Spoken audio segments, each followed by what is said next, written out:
আসসালামু আলাইকুম। এখন শুনবেন সংবাদ শিরোনাম। বসে থেকে সন্ধ্যা 6টা পর্যন্ত তেল পাই নাই। কিছু গাড়ি পাইছে, কিছু গাড়ি তেল পাই নাই। সীমাবদ্ধতা করে দিয়েছে, 300 টাকার বেশি তেল নেওয়া যাবে না। আমি পাইনি, আমি ওনাকে যতটুকু যাওয়া সম্ভব উনি বলছে সর্বোচ্চ 1000 পর্যন্ত যাওয়া যাবে, এর বেশি দেওয়া যাবে না। রাজধানীর পাম্পগুলোর কোনোটি বন্ধ, কোনোটিতে সীমিত পরিমাণ তেল বিক্রি।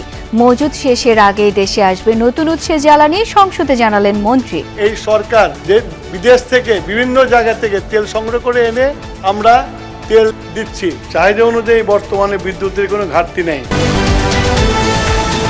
এক লাফে এলপিজির দাম বাড়ল 29%। ছোট সিলিন্ডারের দাম 1728 টাকা নির্ধারণ, গাড়ির অটো গ্যাস 80 টাকা লিটার। হুট করে বাড়াটা আসলে অস্বাভাবিক হয়ে গেছে। এটা দেশের যে অবস্থা, এই অবস্থা থেকে আমি মনে করি একসাথে এইভাবে বৃদ্ধি করাটা ঠিক হয় না। বৈশ্বিক জ্বালানি সংকটে করণীয় নির্ধারণে সংসদে চলছে মন্ত্রিসভার বৈঠক। ভূমিকম্পের ঝুঁকি মোকাবেলায় প্রায় 1.5 লাখ স্বেচ্ছাসেবক নিয়োগের নির্দেশ প্রধানমন্ত্রী। মোয়াখালী যাইতে বহার হামের সমস্যা, পরে মেডিকেল আইসি, এখন আমার পুরো শরীর ব্যথা আর জ্বর, আমি হাঁটতে পারি না। আরও প্রাণঘাতী হয়ে উঠছে হাম। বেডের অভাবে হাসপাতালের বারান্দাতেও চলছে চিকিৎসা। আশার আলো দেখাচ্ছে আইসিটি-ডিআরবির বাবুল সেভ প্রক্রিয়া। আসসালামু আলাইকুম। এতক্ষণ শুনছিলেন সংবাদ শিরোনাম, এখন শুনবেন বিস্তারিত। সরকার বলছে দেশে জ্বালানি তেলের কোনো সংকট নেই, তবে বাস্তব চিত্র ভিন্ন। রাজধানীর বিভিন্ন পাম্পে সকাল থেকে তেলের জন্য দীর্ঘ লাইনে দাঁড়িয়ে থাকতে হচ্ছে গাড়ি চালকদের। কোথাও মিলছে, আবার কোথাও ঘন্টার পর ঘন্টা অপেক্ষাতেও চাহিদা মতো তেল মিলছে না। প্যানিক বাইং ও মজুদের কারণেই এই কৃত্রিম সংকট বলে দাবি জ্বালানি বিভাগে। সরকারের নানা পদক্ষেপের পরেও কাটছেরা জ্বালানি তেলের সংকট। রাজধানীতে সরজমিন অনেক পাম্পে গিয়ে তেলের সংকট দেখা গেছে। ভোর থেকেই তেলের আশায় লাইনে দাঁড়িয়ে মোটরসাইকেল আর ব্যক্তিগত গাড়ির চালকরা। ঘন্টার পর ঘন্টা অপেক্ষা করেও নিশ্চয়তা নেই কখন মিলবে তেল। তা আমাদের এখানে সীমাবদ্ধতা করে দিয়েছে, 300 টাকার বেশি তেল নেওয়া যাবে না। আবার বাইন্ডিংস আছে এতটা থেকে এতটা।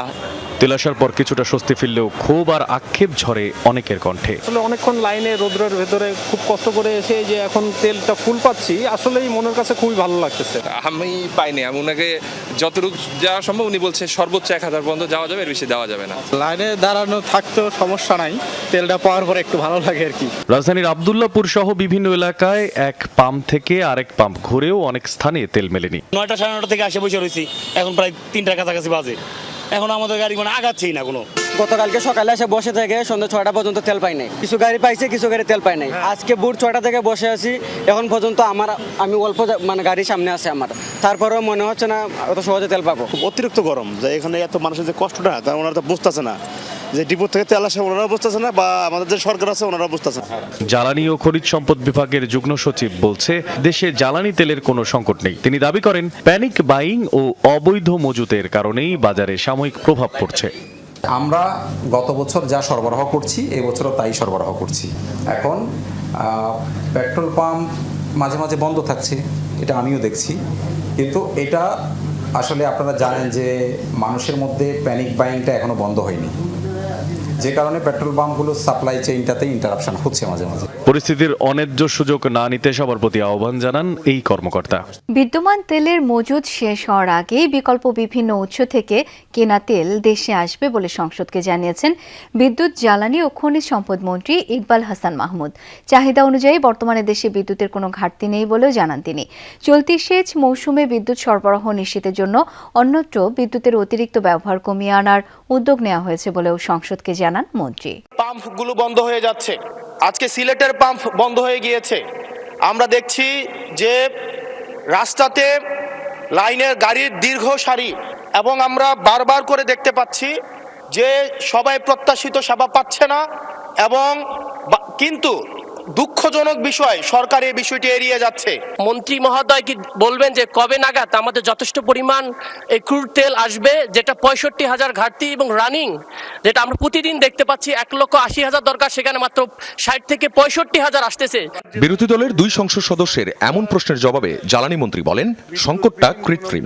মজুদ আর বিকল্প উৎস থেকে তেল কেনার বিষয়ে সংসদকে জানান তিনি। পৃথিবীতে একটা সমস্যা সৃষ্টি হয়েছে ইরান যুদ্ধকে কেন্দ্র করে, তারপরেও তারেক রহমানের নেতৃত্বে এই সরকার যে বিদেশ থেকে বিভিন্ন জায়গা থেকে তেল সংগ্রহ করে এনে আমরা তেল দিচ্ছি। এক লাফে এলপিজির দাম বাড়ল 29%। বাসাবাড়ির 12 কেজির সিলিন্ডারের নতুন দাম এখন 1728 টাকা, আর গাড়ির জন্য ব্যবহৃত অটো গ্যাসের লিটার 80 টাকা। বিইআরসি জানায় এখন পর্যন্ত আমদানিতে কোনো সমস্যা না হলেও সৌদি সিপির সাথে সামঞ্জস্য রেখে বেসরকারি এলপির মূল্যহার বাড়াতে হয়েছে। বাজারে যেন নির্ধারিত দামে এলপি গ্যাস মেলে তা নিশ্চিতে সংশ্লিষ্ট মন্ত্রণালয়ের সাথে আলোচনাও করছে বিইআরসি। এখানে রমনা পার্কের পাশে এই চা দোকানটি 50 মনির হোসেনের আয়ের একমাত্র ভরসা। প্রতি মাসে 12 কেজির অন্তত 3টি সিলিন্ডার লাগে তার, তাই এলপি গ্যাসের দাম বাড়লেই কপালে পড়ে দুশ্চিন্তার ভাঁজ। কেন বাড়াইলো তার বলতে পারবো না, কিন্তু আগে 1600 নিছে, এখন 1800 নেই পর্যন্ত। এই মনির হোসেনদের জন্য কোনো সুখবর আনতে পারেনি Bangladesh energy regulatory commission BERC. কেননা সাম্প্রতিক সময়ের মধ্যে সবচেয়ে বেশি বাড়ল এলপি গ্যাসের দাম। 387 টাকা বেড়ে 12 কেজির একটি সিলিন্ডার মূল্য এখন দাঁড়িয়েছে 1728 টাকায়। তবে ঘোষণার আগেই এই দাম বৃদ্ধির খবর চাউর হয়ে যায় চারদিকে। বাজারে যে সিলিন্ডার 1600 টাকায় মিলত, চলতি মাসের শুরু থেকেই তার দাম হাঁকা হয় 2000 টাকা পর্যন্ত।